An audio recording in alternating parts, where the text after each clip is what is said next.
বাংলাদেশে এখন সংখ্যালঘু হিন্দুদেরকে গিনিপিগ বানানো হয়েছে। হিন্দু মানে শত্রু। যে আমরা পশ্চিমবঙ্গের বাঙালি হিন্দু হিসেবে আমরা ভাবছি এই পরিণতিটা আমাদের কবে হবে। আমরাও তো আস্তে আস্তে সংখ্যায় কমছি।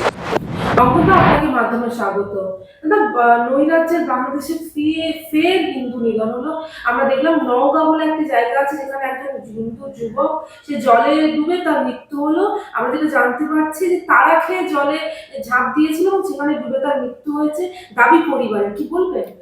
বাংলাদেশে এখন সংখ্যালঘু হিন্দুদেরকে গিনিপিগ বানানো হয়েছে। ওই হয় না যে আপনার ল্যাবে গিনিপিগ কাটা হয়, ব্যাঙ কাটা হয়, কেটে পরীক্ষা করা হয়, তেমনি এখন বাংলাদেশে হিন্দুদেরকে কিভাবে কিভাবে একটা মানুষকে মারা যায় সেটা ইসলামিক মৌলবাদীরা এবার দেখছে। ইসলামিক মৌলবাদীদের গবেষণাগারে মানুষকে কত রকম ভাবে মারা যায় তার একটা গবেষণার বিষয়বস্তু হয়ে উঠেছে সংখ্যালঘু হিন্দুরা। দৌড় করিয়ে মারা যায় কিনা, কাছ থেকে গুলি করে মারা যায় কিনা, দূর থেকে গুলি করে মারা যায় কিনা, আচ্ছা জীবন্ত পুড়িয়ে মারলে কেমন হয়, আচ্ছা পিটিয়ে মারার পর পুড়িয়ে মারলে কেমন হয়। নানা রকম পদ্ধতিতে ইসলামিক মৌলবাদীরা এখন হিন্দুদেরকে ওখানে পরীক্ষামূলকভাবে পিটিয়ে খুন করছে, পুড়িয়ে খুন করছে, গুলি করে খুন করছে। হিন্দু মেয়েদেরকে ঘর থেকে বের করে এনে তাদেরকে সে বিভিন্ন প্রকারে ধর্ষণ করছে। ধর্ষণের আবার প্রকার করে দিয়েছে, যেটা বলতেও ভাবতেও স্বপ্নে কল্পনা করতেও যেগুলো ব্যাপারে লজ্জা লাগে, সেই নারকীয় পৈশাচিক যে একটা উল্লাস। একজন মহিলাকে এই শীতের মধ্যে তাকে বরফ দিয়ে প্রথমে বরফ দিয়ে তাকে ঢেলে তার গায়ে তার শরীরে বরফ ঢেলে উলঙ্গ করে বিবস্ত্র করে তারপর তাকে ধর্ষণ করা হচ্ছে। নৃশংসতা। নৃশংসতার শেষ সীমা যেটা রয়েছে সেটাকে অতিক্রম করে গেছে।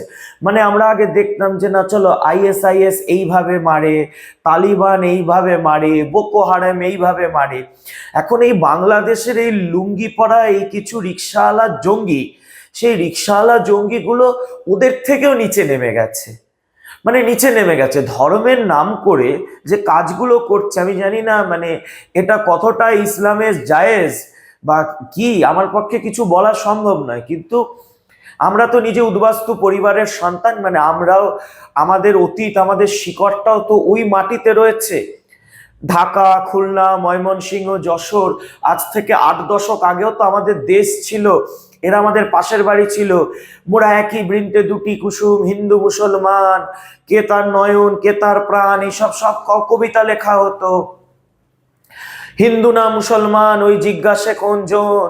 এখানেও সমস্ত বামপন্থীরা ওই যে কি এক সকল্ড জুলাই বিপ্লব হয়েছিল বাংলাদেশে, জুলাই বিপ্লব লাল সেলাম, মুক্তিযুদ্ধ লাল সেলাম, কি নাকি কি স্বাধীনতা পেল বাংলাদেশ। কতবার একটা দেশ স্বাধীনতা পাবে আমি জানি না। তো সেই স্বাধীনতা পেলোর পর এখানকার সব সিপিএম এর লোকজন লাফিয়ে উঠেছিলেন। তো আমার একটাই প্রশ্ন, ওপার বাংলাতে অত্যাচারিত হচ্ছে বাংলাদেশি বাঙালি হিন্দু। রবীন্দ্রনাথের জাতি, বিদ্যাসাগরের জাতি, নজরুলের জাতি হওয়া সত্ত্বেও না হিন্দু মুসলমান একই বৃন্তে দুটি কুসুম কাজ করছে, না ওই জিজ্ঞাসে কোনজন কিচ্ছু কাজ করছে।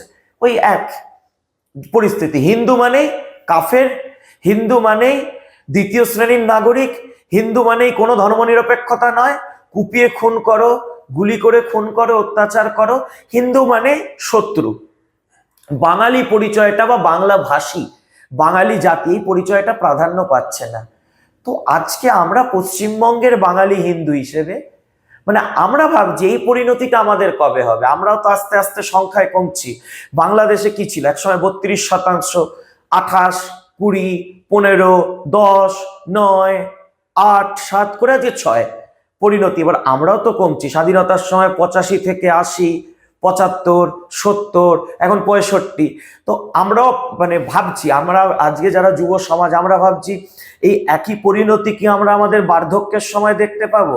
আমাদের যে আগামী প্রজন্ম আসবে, আমাদের যে ভবিষ্যৎ প্রজন্ম আসবে, তাদের কি এইভাবেই কাউকে মিলন হাজরা হতে হবে, কাউকে দীপু দাস হতে হবে, কাউকে খোকন দাস হতে হবে? কারণ বাঙালি হিন্দু তো বিশ্বগুরু। বাঙালি হিন্দু তো বিশ্ব মানব, আমরা তো জাত নয় ভাতের লড়াইয়ে বিশ্বাসী। একমাত্র বাঙালি হিন্দু তো সাম্প্রদায়িকতা নয়, সাম্প্রদায়িক সম্প্রীতি। আমরা তো এই বিশ্ব মানবতা ধর্ম নিরপেক্ষতার একা দায়ে একা ঠেকা নিয়ে রেখেছি। ওই জন্য ভারতবর্ষের একমাত্র হিন্দু জাতি আমরা উদ্বাস্তু হয়েছি।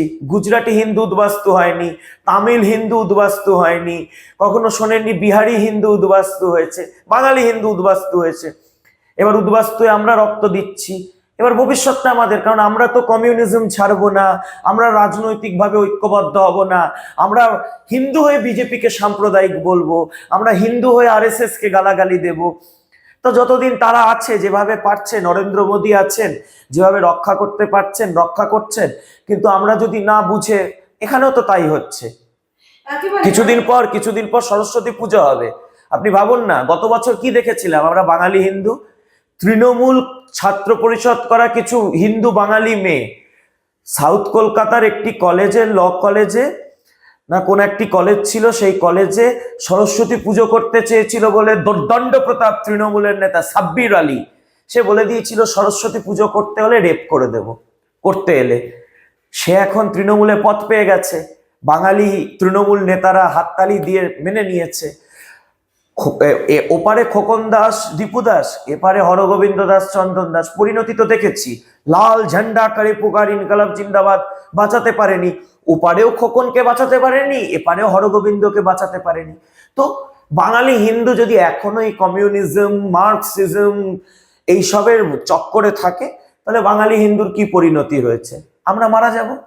একেবারে আমরা দেখছি বাংলাদেশে প্রথমে দীপুচন্দ্র দাস, এই যে দিয়ে যে শুরু হলো, এই যে 19-3 হলো, প্রায় 19 থেকে 20 দিন হতে যাচ্ছে, দীপু দাস কেন 7 জন মারা গেল অলরেডি হিন্দুরা। তো এক্ষেত্রে বাংলাদেশের হিন্দুদের যে অবস্থান এই মুহূর্তে ঠিক কি বলে আপনি শুধু দীপু দাসকে ভাবছেন কেন? আপনি ভাবুন না, একটি ইসলামিক মৌলবাদী রাজত্বে যেখানে মুসলমানরা সংখ্যাগুরু, সেই একটি মাটিতে শুধু দীপু দাস কি, দীপু দাসের আগে কত, আমরা বাংলাদেশের মাটিতে 31-32% থেকে 6% হলাম কি করে?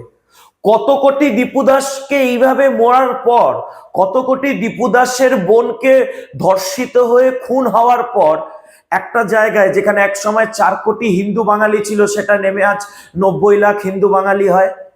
তাহলে 3 কোটি গেল কোথায়? 1 কোটি উদ্বাস্তু হলো, বাকি 2 কোটি তো কচুকাটা হলো। তো এটাই তো বাঙালি হিন্দুর পরিণতি। আমরা দেখেও শিখি না, আমরা ঠকেও শিখি না, আমরা মার খেয়েও শিখি না, আমরা মরার পরও শিখি না। আমরা ওপার বাংলা থেকে এসে উদ্বাস্তু, ওপার বাংলায় খেলাত, এপারে এসে সাম্যবাদ। ওপার বাংলা থেকে জ্যোতি বসু, সুজন চক্রবর্তী, এরা সব এপার বাংলায় এলো, সৌগতরা, এরা এপার বাংলায় আমরা সাম্যবাদী কমিউনিস্ট, আমরা সাম্যবাদী গান্ধীবাদী। এইপারে এসে তাদের মধ্যে কত সাম্যবাদী চেতনা। এত সাম্যবাদ থাকলে ওপার বাংলায় একটু সাম্যবাদের শান্তির ললিতবাণী শোনাতে পারতে, নিজের ভিটে মাটিটা ওপার বাংলায় রক্ষা করতে পারতে, এপার বাংলায় হরগোবিন্দ দাসকে আটকাতে পারতে। মহিষাদলে গত পরশুদিন সরস্বতী মায়ের মাতৃপ্রতিমা ভেঙে গুড়িয়ে দেওয়া হলো, আটকাতে পারতে। বিজেপি তো নেই, মুখ্যমন্ত্রী তো তৃণমূলের, পুলিশ মন্ত্রী তো তৃণমূলের, কেন রক্ষা করতে পারলে না? ওপার বাংলায় শুরু হয়ে গেছে, শেষ হতে চললো, হিন্দু বাঙালিকে এথনিক ক্লেনজিং এ শেষ করে দিল, এপার বাংলায় শুরু করছে। তারপর দেখেও যারা এখন এই হিন্দু বাঙালি, আগে তাকে ধর্মনিরপেক্ষ, সহিষ্ণুতা, প্যাটিস বিপ্লবী ইত্যাদি হতে হবে। ভবিষ্যৎ কি রয়েছে? অভিষেক ব্যানার্জি হেলিকপ্টারে চেপে ভানুয়াতুতে পালিয়ে যাবে, ও কোটি কোটি টাকার মালকড়ি করে নিয়েছে। আপনারা কি করেছেন সাধারণ তৃণমূল কর্মীরা? আপনারা কোথায় পালাবেন?